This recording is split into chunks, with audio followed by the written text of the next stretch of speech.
एक बार की बात है। एक गांव में रामदास नाम का एक नेक और ईमानदार व्यक्ति रहता था। वह हमेशा जरूरतमंदों की मदद करता, सच्चाई के मार्ग पर चलता और किसी का बुरा नहीं चाहता। लेकिन फिर भी उसके जीवन में दुखों की भरमार थी।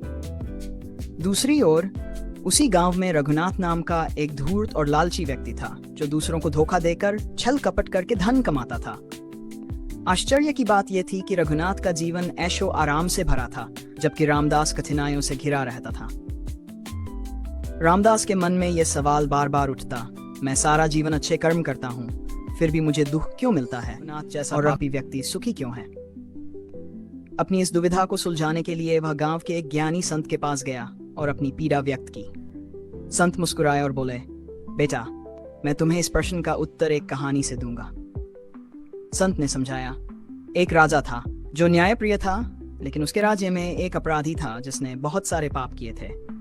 राजा ने सोचा कि उसे तुरंत कड़ी सजा देनी चाहिए, लेकिन तभी मंत्री ने कहा, महाराज, उसे थोड़ा समय और दे दीजिए, हो सकता है वह अपनी गलतियों को सुधार ले। राजा ने मान लिया और अपराधी को कुछ समय और दिया। दूसरी ओर एक सैनिक था जिसने हमेशा ईमानदारी से राजधर्म निभाया। एक दिन युद्ध में वह घायल हो गया और उसकी मृत्यु हो गई। लोग सोचने लगे कि जिसने जीवन भर सेवा की उसे मृत्यु मिली और जो अपराधी था उसे समय मिल गया। लेकिन राजा जानता था कि सैनिक ने अपने कर्मों का फल पा लिया और अपराधी को अपने कर्मों का फल भविष्य में मिलेगा। संत ने आगे कहा, रामदास, यह संसार एक कर्म भूमि है। तुम्हारे पिछले जन्मों के कर्म भी तुम्हारे वर्तमान जीवन को प्रभावित करते हैं। अच्छे लोगों को कभी कभी अपने पिछले जन्म के कर्मों का फल भुगतना पड़ता है, जबकि बुरे लोग अपने अच्छे कर्मों का बचा हुआ फल भोग रहे होते हैं। लेकिन न्याय का चक्र कभी रुकता नहीं। जब समय आएगा तो पापी को भी अपने कर्मों का दंड मिलेगा और सच्चे व्यक्ति को उसका उचित फल मिलेगा। रामदास को अब समझ आ गया कि ईश्वर का न्याय तुरंत नहीं होता, लेकिन अवश्य होता है। उसने धैर्य रखा और अपने कर्मों में विश्वास बनाए रखा।